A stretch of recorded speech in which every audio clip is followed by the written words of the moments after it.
jokes. Jokes in the sense of, I think what is so mysterious for me about jokes, did you notice a strange feature about jokes, which is that first they are, of course, the idiosyncrasy, creativity of language. But at the same time they are totally objectified in the sense that it's count against the nature of jokes to say, now I will produce or invent a joke. A joke is somehow always already here.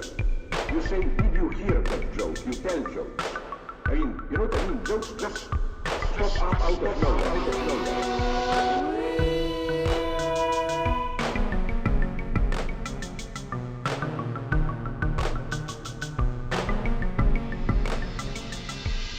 You know the famous, this man looks X like an idiot. This man looks and acts as if he believes that this film is simply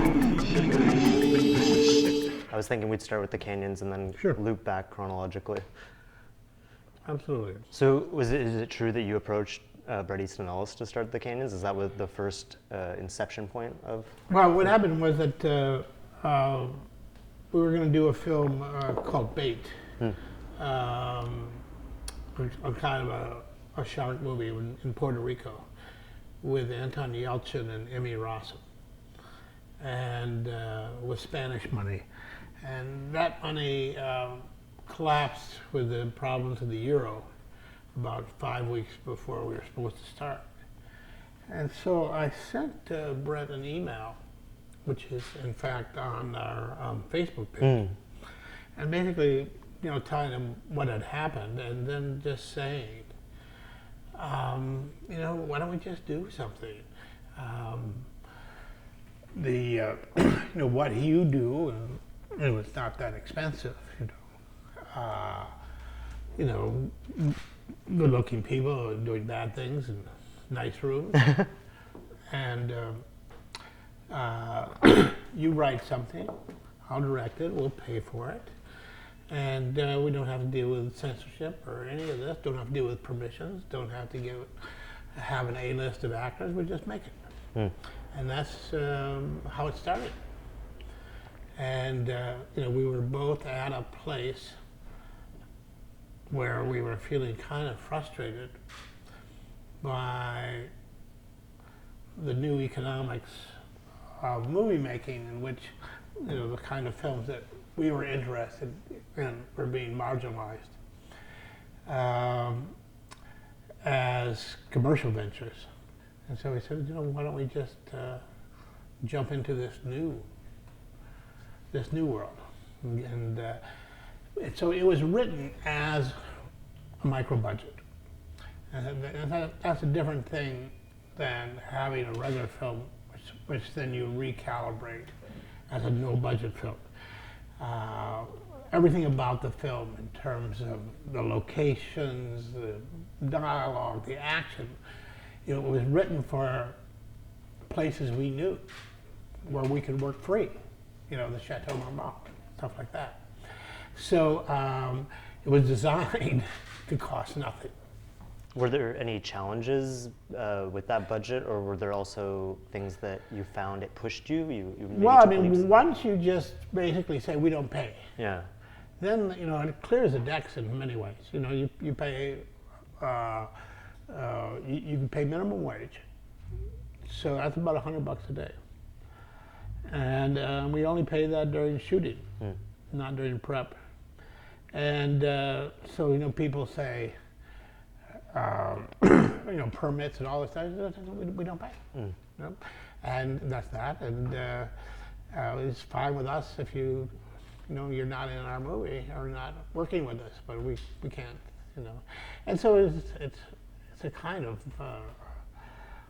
it's a real freedom. And you know, as I said to someone when we were casting, and you know, and there was some question whether we should cast James Dean from the adult world, and whether we should cast Lindsay with all of her history of unreliability. And I said, look, you know, we're putting our money in this. If you can't take a chance with your own money, when can you take a chance? You know, I mean, what's the worst thing that's going to happen? We're going to lose our money. It's not even that much. And so, yes, it was freeing in that way. Were there any like aesthetic choices you made that you otherwise wouldn't have done? Well, virtually all of them. Oh, you know, yeah. I mean, you know, when you're not paying for locations, and somebody says, you know, you can shoot here, but you've got to pay us. Say, but no, we're not going to shoot there. Well, that's an aesthetic choice. Yeah, yeah. You know, and when the cars in the film happen to be the cars that are owned by your crew members, well, that's an aesthetic choice too. Fortunately, James owned an $80,000 sports car, so that worked out. And the gaffer had a Mercedes, you know, so we used that. So yes, those are all aesthetic choices, and you do have to get lucky. The main location was a house that we got through Kickstarter, which was filled with museum quality mid-century modern furniture. You know, you look at the film and you say, you know, the huge production design budget, you know, because that's all real stuff in there. It's not cheap stuff. But that just happened to be the house. Were you happy with the Kickstarter experience? Is it something you would do again? Yeah, in fact, I'm so happy with it, I probably won't do it again. Because as time goes on, I'm realizing more and more how lucky we got. We got lucky with James and with Lindsay and with the shooting and the quality of the film, of the location, and that, you know, were we to do it again, you know, odds are we wouldn't be so lucky. You know, it's like walking into a casino the first time and putting $10,000 on red and winning. And then the stupidest thing you can do at that point is bet again. Because you are never, ever going to get that $10,000 back if you keep betting. So the temptation for me is say, hey, you know, we won on the first spin of the wheel, let's walk away. Was Bret happy with it? I mean, he's pretty vocal about. Yeah, well, I mean, you know, he can be ornery. And but I think he really is happy with it. Yeah. You know, he thinks the movie is too much me, and I think it's too much him. So I guess that's a fair distribution of credit. Yeah, because he mentioned in that New York Times article that it's a Paul Schrader film. Yeah. And it seems like, well. And I look at it, I say, this is really a Bret film. This is the most Bret film I've ever seen.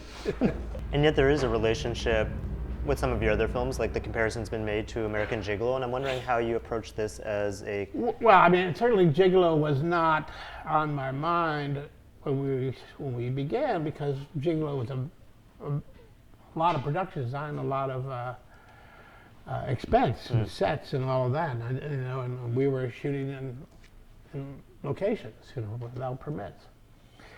But the locations started falling in, and I started seeing the movie, and as I saw it, I kept seeing the stuff from Gigolo, and I realized that about several days in that I was basically going back to that style to the extent that I could.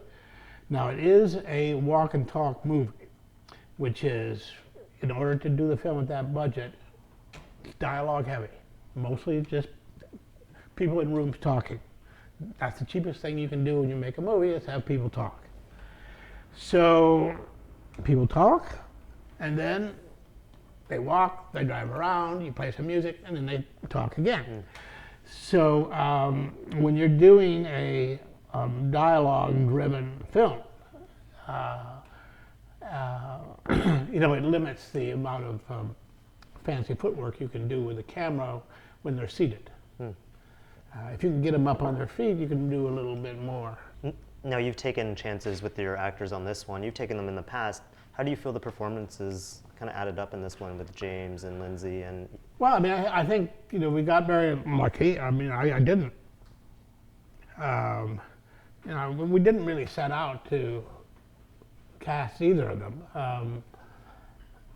Lindsay was sort of a joke, that when somebody, it was sort of a joke about her doing a cameo. The producer's friends with her manager and sent the script over. Lindsay read the script and said, I don't want to do a cameo, I want to do a lead.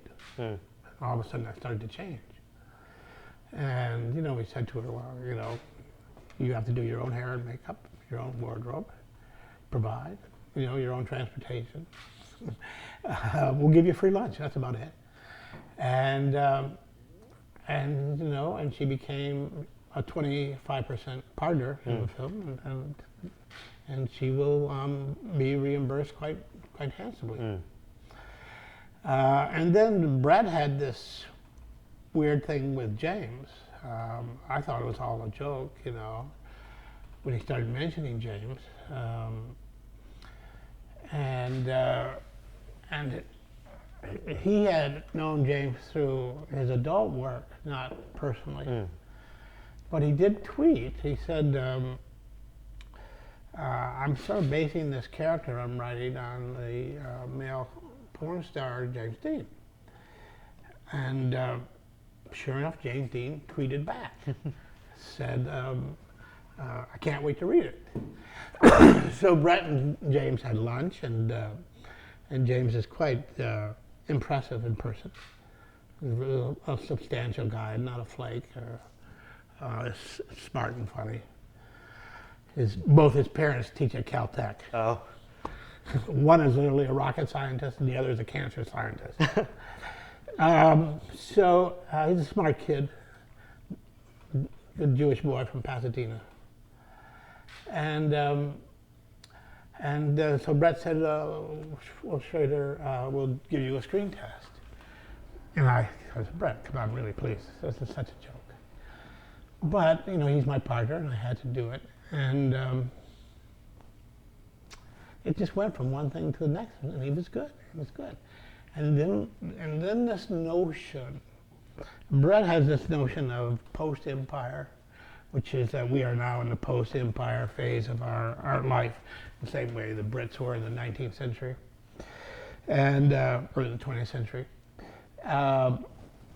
and that we are living off the detritus of the remains of our empire. And I thought, you know, what better way to do a kind of post-Empire film, and the film is in fact called a post-Empire production, than to do it with somebody from the celebrity culture and somebody from the adult film culture, and then, you know, and a sort of controversial author and director, and pick up these little pieces of trash from the boneyard and put them together and make a movie out of them. And so that's when the idea of James and Lindsay really started to get traction with me, because I saw it as a kind of statement, a casting statement, rather than, so it was not only saying, we think these two people are the most interesting, but we also think we're making that kind of statement about our culture by using them.